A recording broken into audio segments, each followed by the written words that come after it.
Welcome! This is the basics of throwing. Whether you're a first timer or you're going back to the basics or practice, start here. So we have center open, widen, stretch. The cool thing about these 4 basic steps is that they are the foundation of everything that is made on the potter's wheel. Doesn't matter who you're learning from, where in the world, what language, how they hold their hands, the clay always does the same thing. So it always centers, goes deep, goes wider, and then the walls get taller. And as you gain skill and make new different shapes, there's little in-between steps that you can add, but these are the basics and the foundation of everything you're going to make. So let's give it a try. You're going to dampen your wheel head. With the wheel stopped, you're going to take your ball of clay, throw it on there. Pat, pat, pat, pat, pat. So this is getting the ball of clay attached to the potter's wheel and getting it a little closer to the middle in case you didn't get it exactly in the center. Here's the hand position that I'm going to use for centering. First of all, I should set my speed, go nice and fast. I'm going to put my left hand cupped around the side, slightly angled in. My right hand over top, pressing down, slightly angled in. There's your 2 hands. Lean into it. Keep adding water every couple seconds so the clay will slide between your hands. Good. Feels smooth and even and round. Looks like a mound. That's a little square on top. You can round it off a little bit. You can run your fingers over it. If the clay feels totally smooth and even, then you're centered. If your finger bump, bump, bump, bump a little bit anywhere, apply more pressure in that area. And the steps are numbered in an order because you have to finish step number 1 before you do any of the other steps. It's going to work better if you're totally centered before you do anything else. Good. Okay. Satisfied I've completed step 2. Step 1, whatever. Satisfied I've completed step 1. I'm going to drop my speed a little bit to say 3/4 speed, 75%. And here's my hand position. Left hand, cupped and bracing, same. Right hand, middle finger is going to make the opening. It's going to go straight down to make a hole in the center as deep as it's ever going to be, but don't go through the bottom. Still want your object to hold water.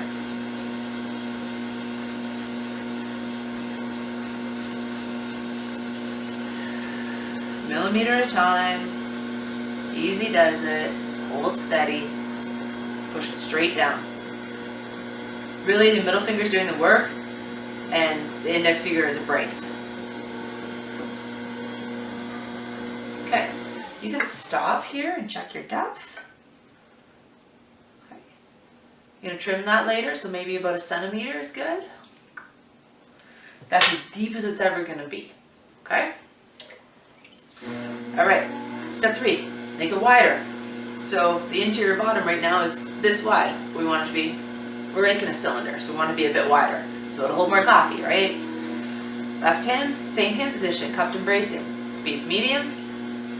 Pick up where you left off. That middle finger is inside right at the bottom, but it's not pushing down anymore. It's going to pull back towards you. Millimeter at a time. Easy does it.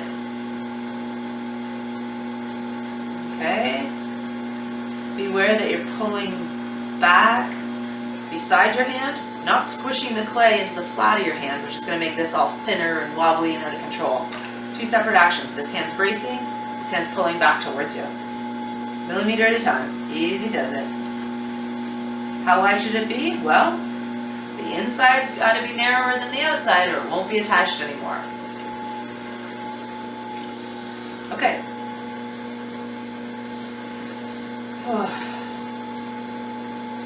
You can press the bottom. It's kind of like step 3B. Just running my finger back and forth across the bottom. Millimeter at a time like a needle on a record player. It's going to prevent cracking. It makes the bottom smooth and flat.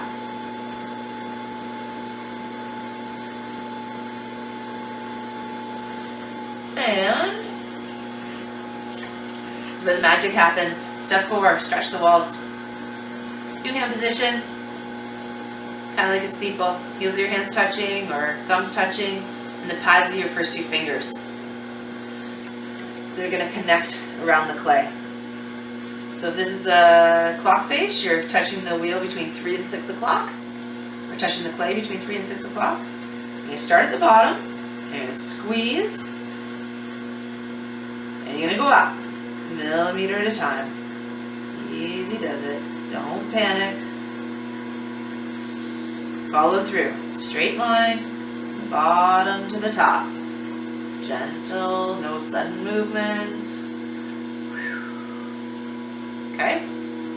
Repeat. So this is what we call stretching the walls.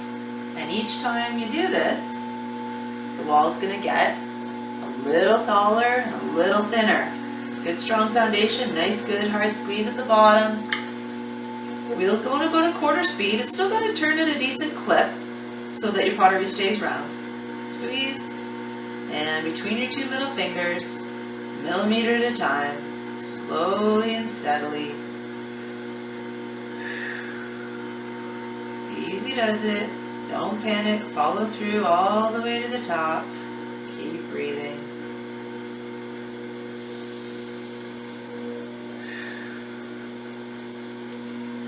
Repeat. Enough water to make it shiny. Keep that a nice 90-degree angle there so you can actually get the clay to move up the wall. Squeeze hard at the bottom. Good strong foundation. Hold a couple, say 10 rotations, and then start moving from the bottom to the top. Less pressure as you go up, but you're going to follow through. Straight line from the bottom to the top. Easy does it. Follow through. Nice. And then my favorite line is quit while you're ahead. How do you know when to stop? You don't always. And part of learning is pushing past our boundaries. But basically, every time you get to the top, ask yourselves, should I do that again? Can I make it taller and thinner and keep it on center? Or is that good enough? And when we're first learning or practicing, sometimes the first thing we make, or pretty much always the first thing we make, doesn't meet the vision that we had in our head. And that's why you're going to make more. So your first week's assignment could be to make 100 cylinders.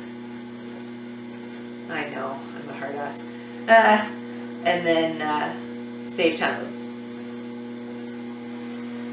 But really, that's how you get good, is just practice. It's the only way. Okay, so there's a cylinder. That's cool. You take it off the potter's wheel. I guess I should show that. It's not on the list. So all the way along, you wanted it shiny with no puddles. You wanted it slippery so it would slide through your hands. Well, now you want it dry and pasty. So you can see how I'm running the sponge over the whole surface of the pot. And I'm actually applying some good pressure so that I'm getting off all the slip or slurry or wet liquid clay that's on the outside, right? This tool, throwing stick or wooden knife tool, hold it like a pencil, just drive it down underneath, make a 1/4 inch triangular groove. Don't worry about the burrs. You're going to trim those off later. That little groove is going to help you to break the suction, get that pot off, and also help you to recenter it later when you're trimming. It'll be a nice, even circle. Alright, then you're going to make sure you have dry hands right before you lift it. You're going to cut it, tight like dental floss, push down and pull back. Lobster pinchers, tip, lift. Cheers, enjoy.